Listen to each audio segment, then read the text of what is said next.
Selamat pagi semuanya anak-anak ibu. Hari ini kita akan membahas mengenai genetika Mendel. Buka e-book IPA Terpadu halaman 71 sampai 73. Di dalam sel terdapat kromosom. Kromosom itu bentuknya seperti pita ya. Kromosom pada tubuh manusia jumlahnya 46 buah atau 23 pasang. Nah, kromosom adalah zat pembawa sifat keturunan. Gregor Johann Mendel disebut sebagai bapak genetika karena Gregor Johann Mendel lah yang menemukan ilmu yang mempelajari pewarisan sifat pertama sekali.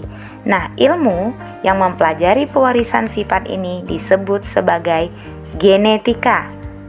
Gregor Johann Mendel meneliti pola pewarisan sifat pada tumbuhan kacang kapri atau Pisum sativum. Nah, tahukah kamu kenapa Mendel memilih kacang kapri dalam penelitiannya?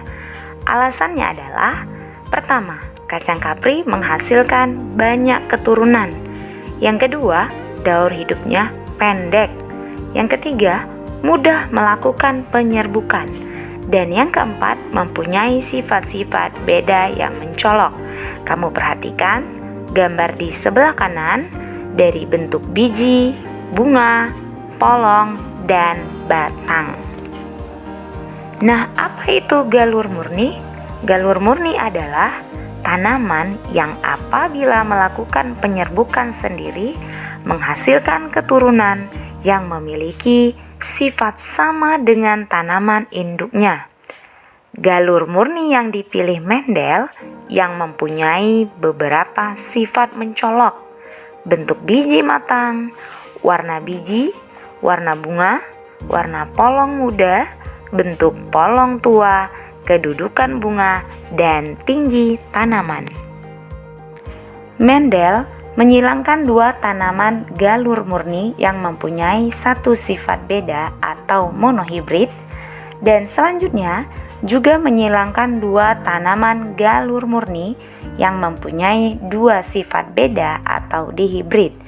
Dari percobaan yang ia lakukan, ia memperoleh kesimpulan yang pertama, setiap sifat organisme dikendalikan oleh sepasang faktor penentu sifat. Yang kedua, setiap pasangan faktor penentu sifat memperlihatkan salah satu sifat penampakan luar. Yang ketiga, satu faktor penentu sifat dapat memenuhi faktor penentu sifat lainnya.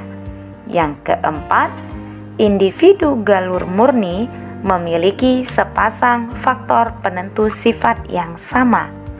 Yang kelima, pasangan faktor penentu sifat memisah secara bebas ketika terjadi pembentukan sel kelamin. Dan yang terakhir adalah setiap faktor penentu sifat dapat berpasangan secara bebas ketika pembentukan gamet. Kamu juga perlu mengetahui bahwa di dalam mempelajari genetika ada beberapa istilah-istilah. Yang pertama, lokus. Lokus itu adalah letak gen pada kromosom. Kemudian ada alel.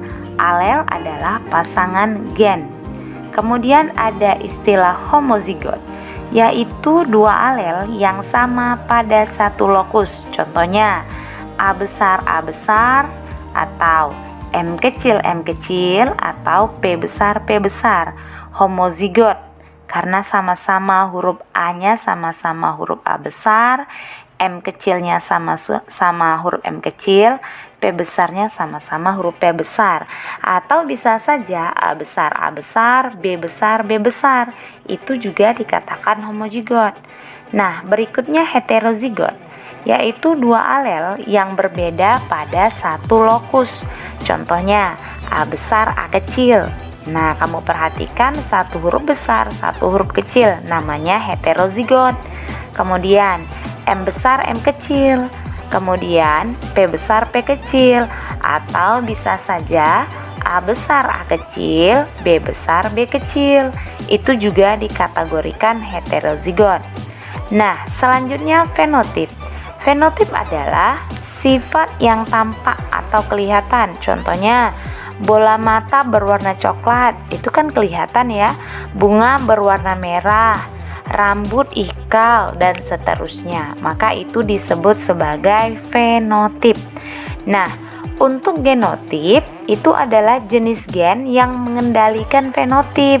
Contohnya, C besar, C kecil, M besar, M besar, M besar, M kecil, R besar, R kecil, M besar, M kecil, B besar, B kecil. Jadi, kalau dia berupa lambang itu dikatakan sebagai genotip. Ingat ya, fenotip sifat yang kelihatan, genotip itu berupa lambang. Selanjutnya adalah parental. Parental itu adalah induk, dilambangkan dengan P. Gamet.